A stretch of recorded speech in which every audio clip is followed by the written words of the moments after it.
Hey, salut à toutes et à tous. Je vous ai préparé une vidéo sur les oméga 3 et les suppléments, les gélules d'oméga 3. J'ai longtemps conseillé moi-même des gélules d'oméga 3 en pensant bien faire. C'est ce qu'on peut trouver dans les travaux qui sont parfaitement sérieux dans la littérature.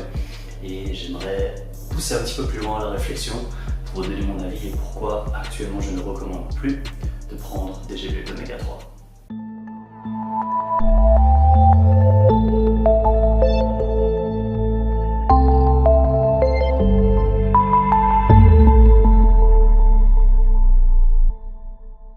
Alors cette vidéo, aussi la réaction aux nombreuses questions que j'ai reçues sur mon post Facebook.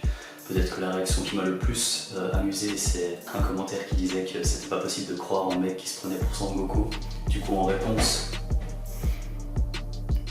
à ce commentaire, le super scientist, non, sans se prendre au sérieux, ça m'a bien amusé, je me suis dit que j'allais répondre à ça. C'était le petit clin d'œil. Les oméga 3, est-ce que c'est utile sous forme de supplément et est-ce que ça pourrait être utile lorsqu'on mange sous forme de poisson? Probablement déjà dans un premier temps, je pense que le fait de manger un aliment complet, admettons vous mangez les fameux aliments qui contiennent des oméga 3 comme du hareng, des sardines, du maquereau, ce genre de choses, probablement que l'aliment dans son ensemble, même s'il contient des oméga 3, sera globalement sain. C'est-à-dire qu'il va y avoir plein d'autres choses, notamment des protéines. Et puis, c'est pas l'aliment seul, quelque part il est présent mais dans un certain équilibre. Donc ça c'est la première chose que j'aimerais faire une distinction. Donc la différence déjà entre suppléments et puis on trouve dans l'alimentation. Deuxième chose, la structure des EPA DHA. Je vais faire en sorte de vous l'indiquer sur la vidéo. Vous voyez bien qu'il y a différents sites où vous pouvez être attaqué entre guillemets et c'est plus susceptible à ce qu'on appelle la peroxydation. Et si vous voulez un ordre d'idée, le DHA est 320 fois plus susceptible en fait d'être oxydé par rapport à l'acide oléique. Donc l'acide oléique est un acide monoinsaturé. Et si vous comparez par exemple à l'acide linoléique, le oméga 6, vous avez à peu près 7 fois plus de risque de peroxydation. Donc oméga 6, l'acide linoléique, si vous voulez un exemple, c'est les pépins de raisin, l'huile de colza, l'huile d'arachide, le maïs, tournesol, ce genre de choses. Et puis les acides, l'acide oléique, monoinsaturé, vous allez le trouver en grande quantité dans les noisettes et puis les olives par exemple. Alors la suite est un point un peu plus général, la différence entre les acides gras polyinsaturés et les acides gras saturés.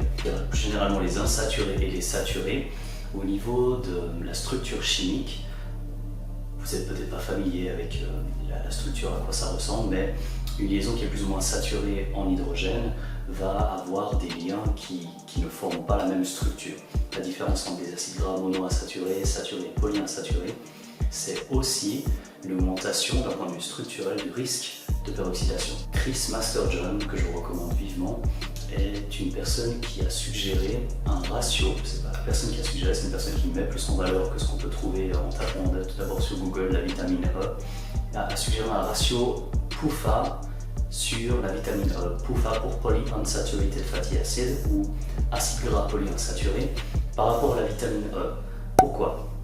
La vitamine E est en première ligne de bataille, si je puis dire, pour aller capter les radicaux libres. Et si vous avez une augmentation des risques de peroxydation, vous commencez un enchaînement, un phénomène qui s'appelle la résonance, qui doit qui doit être stabilisé en fait. Donc si vous mettez quelque chose d'instable, structurellement instable dans votre corps, vous devez le stabiliser avec vos propres mécanismes de stabilisation dont la vitamine E fait partie en première ligne. Donc c'est un fameux antioxydant. Puis ensuite vous avez le relais par la vitamine C, je ne rentre pas dans les détails. Toco et puis Féros, je ferai en sorte de mettre la définition à côté. C'est l'idée de compter la fertilité, question engendrée et puis portée quelque part. C'était pour illustrer le fait que la vitamine E avait une tendance à améliorer la fertilité chez des femelles rats. Il y a un ratio entre la vitamine E et puis le nombre d'acides gras polyinsaturés au niveau de...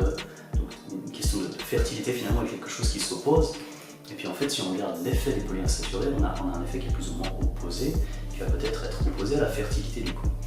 Sans rentrer trop dans les détails, potentiellement il y a plusieurs effets qui vont dans ce sens, qui suggéraient qu'il faudrait limiter la quantité d'acides gras polyinsaturés. Ce qui peut être intéressant, c'est de commencer à parler de cette étude, la LAVA Study, qui est une étude dont on n'entend pas assez parler à mon avis, qui est une RCT sur les humains, donc c'est une Randomized Control Trial, c'est une étude randomisée contrôlée, si le terme est bon en français, et sur des humains, donc pas sur des rats pendant quelques semaines, mais sur 8 ans. Et donc sur 8 ans, cette étude a permis de mettre en avant les effets qu'on pouvait avoir entre une distinction d'une alimentation plus riche en acides gras saturés et une alimentation plus riche en acides gras polyinsaturés, avec une augmentation au final, au bout de plusieurs années, donc pas au bout de 5-6 ans, mais au bout de 7 ans et plus, une augmentation du risque de mortalité pour le groupe qui avait mangé plus d'acides gras polyinsaturés. C'est notamment grâce à cette étude que je vous suggère un effet potentiellement négatif sur le long terme. Donc il ne faut pas paniquer comme certains ont déjà dit dans les commentaires et dire ah, ça change tout le temps, etc. L'avantage de cette approche, c'est que je pense, on est tous biaisés, hein, donc je ne vais pas tout à coup dire moi je ne suis pas biaisé, les autres le sont, ce serait ridicule. Mais par rapport à ce que j'ai vu maintenant au niveau des courants de pensée, et puis comment les choses ont l'air de s'orienter, il y a une espèce d'inertie dans les consensus scientifiques, et la publication scientifique est considérée vraiment comme l'information la plus intéressante. Et cette approche est un certain risque, c'est ce qu'on appelle le réductionnisme, c'est le fait d'essayer de prendre plus que les informations qu'on va qualifier de gold standard, ce genre de choses qui est très bien dans l'idée, c'est-à-dire qu'on essaie de prendre des informations de qualité. Le problème c'est que plus on zoome sur quelque chose, plus des fois ça devient nécessaire de revenir un petit peu en arrière vers une approche plus holistique pour à nouveau revenir vers quelque chose de plus précis. Donc voilà, il y a un équilibre entre le holisme et le réductionnisme. Je vous embête pas avec ça, mais comme on rentre un petit peu dans les détails, je sais que certains demandent quand même à avoir un peu plus de détails scientifiques. Je suis obligé de passer par cette réflexion-là.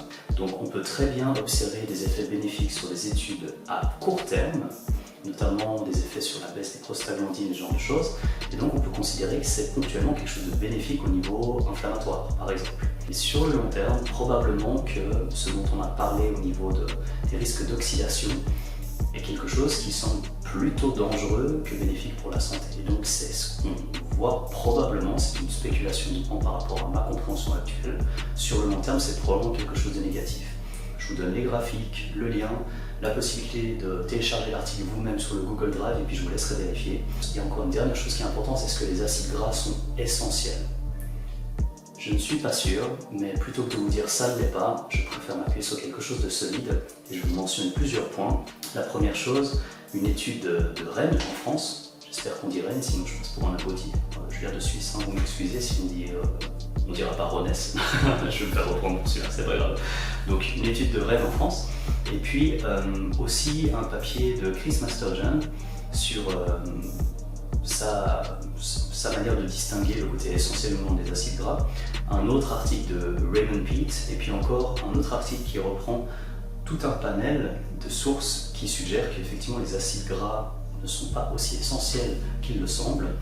Et à la base, vous avez une étude des années 1920-1930 de Burr, B-U-2-R, qui suggérait effectivement que lorsqu'on enlevait les acides gras de l'alimentation, on avait une carence. Et une réplication de cette étude qui suggérait qu'en fait ces carences c'était simplement un manque de vitamine B6.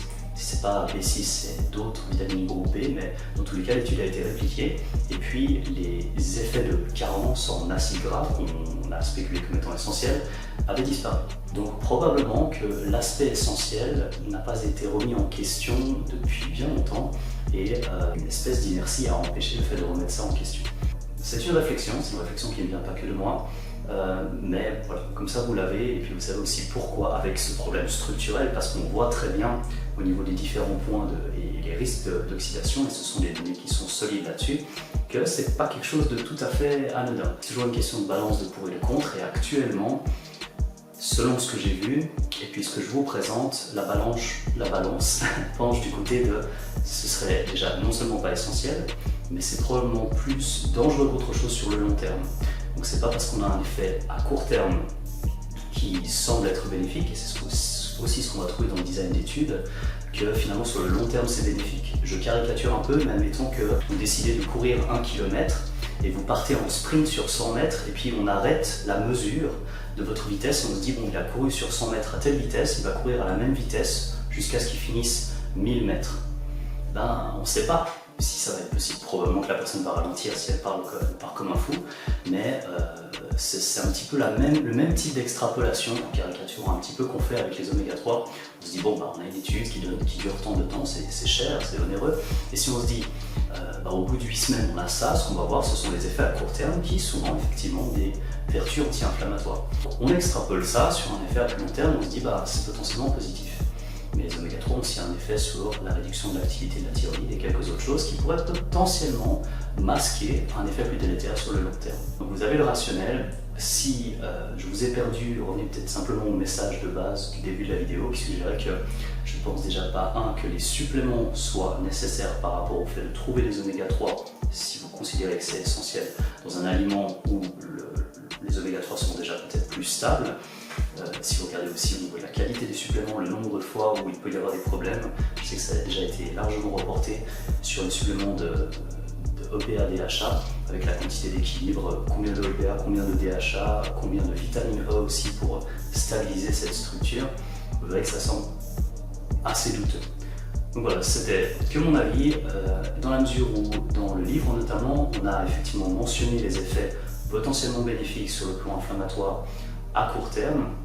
Ça ne va pas contre ce que j'ai dit précédemment, mais c'est sûr que si j'avais la même vision au niveau de l'écriture, au moment de l'écriture pour le livre, j'aurais pas présenté ça de la même manière spécifiquement pour les oméga 3. Mais voilà, on change d'avis, on évolue, on avance, et un des critères importants pour les scientifiques, c'est de pouvoir dire je pense avoir eu tort, on va présenter des informations plus pertinentes et je change mon avis par rapport à ces données que je trouve plus pertinentes actuellement. On m'a convaincu quelque part. Je pense que c'est plutôt quelque chose de sain de pouvoir changer d'avis. Je ne sais pas si c'est cette vidéo qui va vous permettre vous aussi de changer d'avis, mais en tout cas je pense que je vous donne quelques sources qui ne sont pas d'habitude exploitées, que je n'ai pour le moment pas encore vu dans le monde francophone sur YouTube, ce qui ne veut pas dire que les gens ne sont pas au courant. Je connais des personnes directement qui le savaient bien avant moi, qui sont également francophones, donc je ne suis pas du tout en train de dire que je suis le premier, je pense juste vous apporter ces informations-là, que vous puissiez vous-même être critique. Personnellement, je ne recommanderais plus. Personnellement, je n'en consomme pas et je fais en sorte de minimiser ma consommation générale d'acides gras polyinsaturés. C'est pas ce que vous êtes obligé de faire, mais c'est aussi ce qu'on retrouve dans certaines diètes, dont les diètes des champions du monde, dont peut-être vous connaissez Thor, la montagne, peut-être que vous connaissez Dan Green, peut-être que vous connaissez Stan Efferdring, peut-être que vous connaissez Larry Wheels qui suivent le Vertical Diet, qui se base sur certains principes qui ont été évoqués par Raymond Peat. Si les champions du monde, en termes de force, au niveau d'une performance comme assez extrême, parviennent, évidemment avec tout ce qui va autour, mais dans la mesure où ils sont tous sur une même enseigne au niveau de la chimie, ce genre de choses, les personnes qui sortent sont probablement les personnes qui font le reste spécialement bien. Donc ça vous donne matière à réflexion. Moi je vous remercie beaucoup pour votre attention, je vous souhaite tout bon pour la suite, faites des choix éclairés et puis continuez d'apprendre tous les jours. Allez, ciao!